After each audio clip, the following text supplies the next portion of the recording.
கதையோட எபிசோட் 3 பார்க்கறதுக்கு முன்னாடி நம்ம செகண்ட் சேனலை மறக்காமல் சப்ஸ்கிரைப் பண்ணிக்கோங்க. காப்பிரைட் பிரச்சனை இருக்கிறதுனால இந்த சீரிஸை நம்ம செகண்ட் சேனலில் தான் கண்டினியூ பண்ண போகிறோம். சரி, ஓகே, ஸ்டோரிக்குள்ளே போகலாம். போன எபிசோடில் ஒரு பயங்கரமான கார் சேசிங்கோட முடிச்சிருந்துருப்பாங்க. தனியாக இருந்தால் பரவாயில்ல, நம்மளை நம்பி கூட ஒரு பொண்ணுமே இருக்கா. பதட்டத்தோட காரை பயங்கர ஃபாஸ்ட்டாக ஓட்டிட்டு போகிறாரு. பின்னால் வந்த ஒருத்தன் பக்கத்தில் இருக்க பொருட்கள் மேலே காரை மோதிடுறான். ஜின்னு மீமோ பார்த்து, சின்ன வயசில் உனக்கு நேவிகேட்டரை பற்றி சொல்லி கொடுத்தாங்களே, அதில் கொஞ்சம் நஞ்சம் ஞாபகம் இருக்காமான்னு கேட்க, குட்டியாக ஒரு ஃப்ளாஷ்பேக்கு மீமோ கிட்ட ஒரு நேவிகேட்டர் அப்படின்னா காரோட கண்டிஷன் பற்றியும் அப்புறம் ரோடோட கண்டிஷன் பற்றியும் ரொம்ப தெளிவாக தெரிஞ்சிருக்கணும் அப்படின்னு சொல்லி கொடுக்குறாரு. இப்போது உன்னோட ஹெல்ப் எனக்கு நல்லாவே தேவைப்படுது, அந்த ஃபோனை பிடி. அதில் இருக்க குரூப் செட்டுக்கு போயிட்டு லொக்கேஷனை தெளிவாக எக்ஸ்பிளைன் பண்ண சொல்கிறாரு. சொந்த ஊரில் இருக்கவருக்கு எதுக்கடா லொக்கேஷன் நீங்களாம் யோசிப்பீங்க. இதுக்கான காரணம் கூடி சீக்கிரம் உங்களுக்கே புரிய வரும். இவரை சேஸ் பண்ணிட்டு வந்த கார் இப்போது இவரை பெருசாக கிராஷ் பண்ண முயற்சி பண்ணுற மாதிரி தெரியல. எனக்கு இப்போது டேரக்ஷனை சொல்லுன்னு நம்ம ஹீரோ கேட்க, ஸ்ட்ரைட்டாக ஒரு ஃபோர்க் இருக்குது, அங்கே ஷார்ப்பாக நம்ம ரைட் சைட் டர்ன் பண்ணோம். ஆனால் இதில் ரோடோட கண்டிஷன் எதுவுமே காட்ட மாட்டேதுன்னு ஒரு பதட்டத்தோட நம்ம ஹீரோயின் ரிப்ளை பண்ணுறாங்க. இங்கே பாரு, நான் கரெக்டாக 1லேருந்து 5 வரைக்கும் எண்ணதுக்கப்புறம் நீ தான் ஸ்டீரிங்கை பிடிச்சிக்கணும்னு சொல்கிறாரு. என்னடா நம்மளை ஸ்டீரிங்கை பிடிக்க சொல்கிறான்னு நம்ம ஹீரோயின் கொஞ்சம் ஆச்சரியமாக இருக்கா. கரெக்டாக 5லேருந்து 1 எண்ணதுக்கப்புறம் பைப்பில் விண்டோ வழியாக வெளியே போயிட்டு ஒரு பேக்கையுமே எடுக்கிறாருங்க.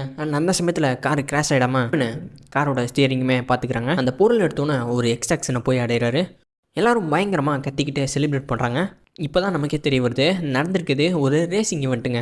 ரேஸோட ஹெட்டாக இருக்கவர், டேய் ஜின்னு என்ன நினச்சிக்கிட்டு இருக்க, நம்ம ரூல்ஸ் படி எப்போவுமே வெளியாரங்களை உள்ளே கூட்டு வரக்கூடாதுன்னு உனக்கு தெரியாதா? நீ நினைக்கிற மாதிரி அவள் வெளியாலாம் கிடையாது. இவள் தான் என்னுடைய கேர்ள் ஃப்ரெண்டுன்னு அறிமுகப்படுத்த இவளுக்கு கொஞ்சம் ஷாக்காக இருக்குது. நான் தினமும் ராத்திரி கிளம்பி போகிறதுனால என் கேர்ள் ஃப்ரெண்டு என் மேலே கோவப்பட்டா. இன்றைக்கி மட்டும் இவளை நான் கூட்டிகிட்டு வரல, கண்டிப்பாக என் கூட பிரேக்கப்பே பண்ணியிருப்பா. அதனால தான் இவளை கூட்டிகிட்டு வந்தேன்னு ஒரு காரணத்தையுமே சொல்கிறாரு. என் கேர்ள் ஃப்ரெண்டுக்கு சீக்கிரமாகவே குளிர ஆரம்பிச்சிடும்னு சொல்லிட்டு க்யூட்டாக ஒரு ஹக்கேமே பண்ணுறாருங்க. ரேசிங்கில் வின் பண்ணியிருக்காரு இல்லையா, அதுக்கான ப்ரைஸை மட்டுமே அந்த ஹெட்டுக்கிட்ட வந்து வாங்குறாரு. ரேஸுடைய இன்னொரு காம்படிட்டரும் அந்த இடத்துக்கு வந்து சேர்ந்து ஜின்னை பார்த்து, என்னடா பிராண்டி, இன்றைக்கி நீ ரேஸில் கலந்துக்க மாட்டேன்னு சொன்னேன், திடீர்னு என்னாச்சு அப்படின்னு கேட்க, நானும் கலந்துக்க வேணான்னு தான் நினச்சேன். ஆனால் அந்த பெட்டிங் பண்ணுறவனோட மினியன்ஸ் என்னை ரொம்ப தொல்லை பண்ணாங்க. அதனால தான் நானும் பேசாமல் ரேஸில் கலந்துக்கலாம்னு முடிவெடுத்தேன். ஹெட்டுக்கிட்டேருந்து வாங்கின பேக்கெட்டை நம்ம ஹீரோன் கிட்ட கொடுத்து அதை திறந்து பார்க்க சொல்கிறாரு. எதுக்காக எவ்வளோ ரிஸ்க் எடுக்கிறேன்னு கேட்டல, இதுதான் காரணம்னு நம்ம ஜின்னு சொல்கிறாரு. அந்த பேக்கெட்டுக்குள்ளே கொஞ்சம் அமௌண்ட்டு பணமும் இருக்குது. அப்போது பணத்துக்காக தான் இதெல்லாம் பண்ணுறியா? கொஞ்ச நேரத்துக்கு முன்னாடி நமக்கு பின்னாடி வந்த ஒருத்தன் கிராஷ் ஆனான், அதை பற்றி உனக்கு பிரச்சனை இல்லையான்னு கேட்கும் போது, கிராஷ் ஆனதுனால அவன் ஒன்றும் சாக மாட்டான்னு சொல்ல இவளுக்கு கொஞ்சம் ஆச்சரியமாக இருக்குது. அவன் கிராஷ் ஆனதுனால பிரச்சனைகள் வந்துச்சுன்னா கண்டிப்பாக அதில் உனக்கும் விளைவுகள் இருக்கும். அவ்வளோ விடு, யாராச்சும் போலீஸ்கிட்ட கம்ப்ளைண்ட் பண்ணால் நீ என்ன பண்ணுவான்னு ஹீரோன்னு கேட்குறாங்க. கேள்வியை கேட்டதுக்கப்புறம் தன்னோட மனசுக்குள்ளே தானே யோசிச்சுக்கிறாங்க. அதாவது இவங்க ரேசிங் பண்ண அந்த ஒரு ஸ்ட்ரீட்டில் எந்த ஒரு கேமராவும் கிடையாது. அப்புறம் இவங்களுடைய குரூப் சாட்டு ஆட்டோமேட்டிக்காக டெலீட் ஆயிரும். அதனால் எந்த ஒரு ப்ரூஃபும் இருக்காதுன்னு அவங்களுக்கே தெரிய வருது. நீ என்ன வேணும்னு சொல்லிக்க, ஆனால் வெறும் பணத்துக்காக நீ இப்படிலாம் ரிஸ்க் எடுக்கக்கூடாது. இன்றைக்கி அவன் கிராஷ் ஆனால் நாளைக்கு அவன் இடத்துல நீ கிராஷ் ஆக மாட்டேன்னு என்ன உறுதி? உன்னோட லைஃப்பை நீ இந்த அளவுக்கு ஒரு ரிஸ்க்கான எஜ்ஜில் வாழ்ந்து தான் ஆகணுமான்னு ஹீரோன்னு கேட்குறான். அப்போது என்ன தான் என்னை பண்ண சொல்கிறேன்னு கேட்க, அதெல்லாம் எனக்கு தெரியாது, ஆனால் ஒரு வேலைன்றது டேபிளாக இருக்கணும், அப்புறம் பாதுகாப்பாகவும் இருக்கணும்னு சொல்கிறான். இதை கேட்ட உடனே ஜின்னு கொஞ்சம் எமோஷனலாக மாறான். ஹீரோயின் பக்கத்தில் வந்து முறையாக மனசில் இருக்கிறத அப்படியே ஓப்பனாக பேச ஆரம்பிக்கிறான். நாங்கள் முறை இந்த ஊருக்கு வந்தப்போ எங்களுக்கு தங்குறதுக்கு எந்த இடமும் இல்லை, ஒரு பேஸ்மெண்ட்டை தான் வாடகைக்கு எடுத்து தங்கியிருந்தோம். எது பகல் எது நைட்டுன்னு எந்த வித்தியாசமும் தெரியாது. மழை பெஞ்சுனா வெள்ளம் வந்த மாதிரி முட்டி வரைக்கும் தண்ணி இருக்கும். செத்த எலிக்க கூட அதே தண்ணியில் தான் மிதக்கும். அடுத்த நாள் ஆச்சுன்னா அந்த தண்ணி எல்லாத்தையுமே எடுத்து நாங்கள் வெளியே ஊற்றணும். நாங்கள் இவ்வளோ கஷ்டப்படும் போது உங்கள் அப்பாவுக்கு ஒருத்தன் வேலை கொடுக்குறேன்னு அப்ரோச் பண்ணால், அதனால் உங்கள் அப்பா எல்லா காசையுமே வேலை கொடுக்குறவன்னு சொன்னவங்கிட்ட கட்டினார். அடுத்த நாள் ஃபோன் அடித்தா அவன் ஃபோனே எடுக்கலை, சுவிட்ச் ஆஃப். நாங்கள் மொத்தமாகவே ஏமாந்துட்டோம். இந்த மாதிரி அவருடைய கஷ்டங்களை அடுத்தடுத்து சொல்கிறாரு.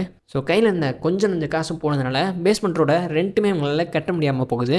அதனால் தங்குறதுக்கு இடமே இல்லாமல் நாங்கள் தெருக்கள்லையும் சப்பேலையும் தான் தூங்கிக்கிட்டு இருந்தோம். ரொம்ப நாள் கழித்து உன்னுடைய அப்பாவுக்கு ஒரு ரெஸ்டாரண்ட்டில் நம்பகத்தன்மையான ஒரு வேலை கிடச்சிது.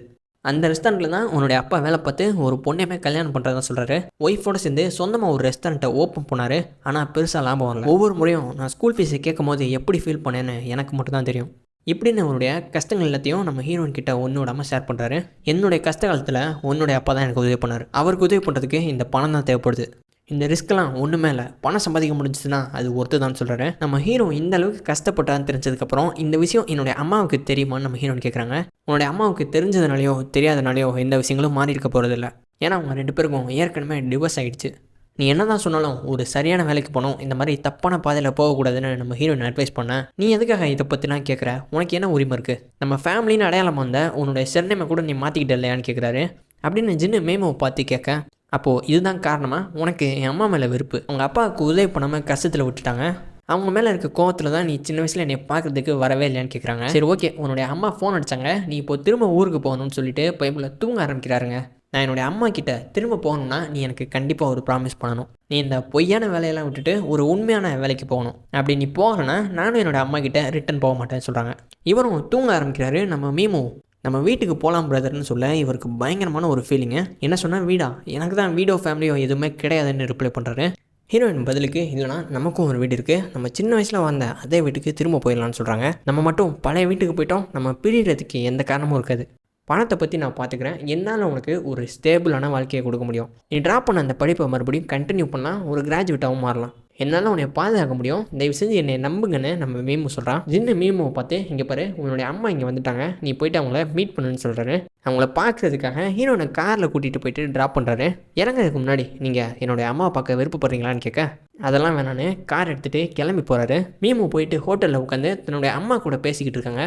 மீமு நீ உண்மையாகவே லக்கி தான், உன்னுடைய அங்கிள் உனக்கு தேவையான எல்லா அரேஞ்ச்மெண்ட்டும் ஏற்கனவே கம்ப்ளீட் பண்ணிட்டாரு, உன்னுடைய படிப்புக்கு தேவையான எல்லாத்தையும் ஏற்கனவே கனடாவில் செட் பண்ணிட்டாருன்னு சொல்கிறாங்க. இவர் தான் நம்ம ஹீரோயினுடைய அம்மா புதுசாக மேரேஜ் பண்ணியிருக்காங்க. யாரை கிட்ட இந்த அரேஞ்ச் பண்ணலாம் பண்ணுறீங்க? கனடா போகிற ஐடியா எனக்கு சுத்தமாக கிடையாது, நான் சைனாவில் தான் தங்க போகிறேன்னு சொல்கிறான். நீ என்ன பேசிக்கிட்டு இருக்க, நாங்களாம் கனடா போயிட்டா நீ எப்படி சைனாவில் தனியாக சர்வே ஆக முடியும்னு கேட்க நம்ம சின்ன வயசில் தங்கியிருந்த அதே வீட்டில் நான் ஸ்டே பண்ணலான்னு முடிவு பண்ணிட்டேன்னு சொல்ல அந்த வீடை தான் நான் விற்கிறதுக்கு ஏற்பாடுகள் பண்ணிக்கிட்டு இருக்கேன்னு எங்கள் அம்மா பதில் சொல்கிறாங்க. என்னம்மா பேசிக்கிட்டு இருக்கீங்க, நீங்கள் இவர் நம்பி கனடா போகிறதுனால உங்களுக்குன்னு இருக்க ஒரே வீடை வித்துடலான்னு இருக்கீங்களா? நாளைக்கு ஏதாச்சும் ஒன்று ஆச்சுன்னா உங்களுக்கு சப்போர்ட்டாக சைனாவில் ஒன்றுமே இருக்காது, ஏன் இவரை இவ்வளோ கண்மூடித்தனமாக நம்புறீங்கன்னு நம்ம ஹீரோயின் கோவப்பட்டு கேட்குறா. தன்னோட அம்மா மீமுன்னு சத்தம் போட இவளுமே அமைதியாகிறா.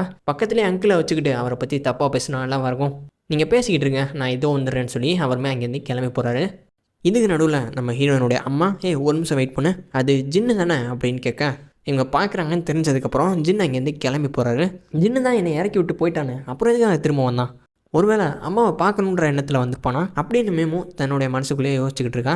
இவன் எப்படி இங்கே வந்தான்னு கேட்க அம்மா ஜின்னு தான் என்னை இறக்கி விட்டான்னு சொன்ன உடனே இவங்க ஆச்சரியப்படுறாங்க. ஏன்னா இவங்களை பொறுத்த வரைக்கும் இவங்களுடைய எக்ஸ் ஹஸ்பண்டு ஜின்னை மீமு கிட்ட அப்ரோச் பண்ண விட மாட்டேன்னு சொல்லியிருந்திருக்காரு. மீமு நான் உங்ககிட்ட எத்தனை முறை தான் சொல்கிறது, நீ ஒன்றும் இப்போது வெறும் சின்ன பொண்ணு கிடையாது, நீங்கள் 2 பேரும் வேறு ஜெண்டர், அவன் உனக்கு அண்ணன் கிடையாது, நீ என்னடானா அவனை அண்ணன்னு சொல்லிக்கிட்டு இருக்கான், நீங்கள் 2 பேரும் சிப்ளிங்ஸ் கூட கிடையாது, அதனால் அவன்கிட்ட எப்போவுமே டிஸ்டன்ஸ் மெயின்டைன் பண்ணிக்கன்னு சொல்கிறாங்க.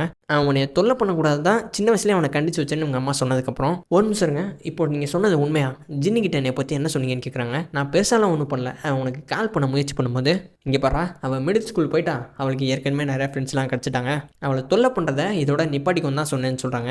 அந்த 6 வருஷத்தில் ஜின்னு மீமு அப்ரோச் பண்ணாமல் இருந்ததுக்கு இவங்க தான் காரணம்னு இப்போ தெரிய வருது. அப்படியே அந்த பக்கம் நம்ம ஹீரோக்கு அகெயின்ஸ்டாக பெட்டிங் பண்ண அந்த பொண்ணுடைய அப்பாவை காமிக்கிறாங்க. அந்த பாக்ஸிக்கிட்ட இங்கே பாரு நீ அவனை கண்ட்ரோல் பண்ண முடியல, சரி ஓகே நீ பாக்ஸிங்கில் அவன்கிட்ட தோற்று போனேன், அதுவுமே ஓகே தான், ஆனால் உன்னுடைய டிரைவிங் ஸ்கில்லு அது என்னாச்சு, அதுலேயும் நீ அவனுக்கு கீழே தான் இருப்பியா? இல்லை அங்கிள் அடுத்த முறை இந்த மாதிரி நடக்காமல் பார்த்துக்கிறேன் அப்படின்னு சொல்ல அடுத்த முறை நான் சொன்னேன் என்னது அடுத்த முறையா, கோவத்தோட அந்த கேரக்டரை அடிச்சுட்டு போய் தொல்லடான்னு சொல்லி அமுச்சு வைக்கிறாரு. மீமும் சோர்ந்து போயிட்டு முகத்தில் வருத்தத்தோட அவங்க அப்பா வீட்டுக்கு போய் சேர்றான். செல்ஃபில் இருந்து ஏதோ கீழே விழுகிறத நோட் பண்ணுறான். என்னடான்னு பார்த்தா 6 வருஷத்துக்கு முன்னாடி ஜின்னுக்காக அனுப்பின எல்லா லெட்டர்ஸுமே அங்கே இருக்குது. ஒவ்வொரு லெட்டருக்கு பின்னாடியும் ஜின்னு உங்களுடைய ஒரு அழகான டிராயிங்குமே வரைஞ்சிருக்காரு. அப்போது நான் தான் ஜின்னை பற்றி தப்பாக புரிஞ்சுக்கிட்டேன் போல், அவனும் இத்தனை வருஷத்தில் என்னை தான் நினச்சிக்கிட்டு இருந்திருக்கான். அந்த லெட்டரை பார்த்து பயங்கரமாக அழுக ஆரம்பிக்கிறான். பல பேர் வீடியோஸ் மட்டும் பார்த்துட்டு லைக் அண்ட் சப்ஸ்கிரைப் பண்ணாமல் போயிடுறீங்க, மறந்துடாமல் லைக் பண்ணுங்கள், அப்போ தான் சேனல் வீடியோஸ்க்கு சப்போர்ட் கிடைக்கும். ஜின்னுமே இவங்க மேலே கேரிங்கோடு தான் இருந்திருக்காருன்னு தெரிஞ்சதுக்கப்புறம் அந்த எபிசோடையுமே அங்கேயே முடிக்கிறாங்க. இந்த எபிசோடு மொத்தமாகவே இவங்க 2 பேருக்கும் நடுவில் இருக்க அந்த கன்ஃபியூஷனை கிளியர் பண்ணுற விதமாக அமைச்சிருக்காங்க. சீரிஸை பற்றி என்ன நினைக்கிறீங்க கமெண்ட் பண்ணுங்கள், நம்ம சேனல் வீடியோஸை செக் பண்ணி பாருங்கள்.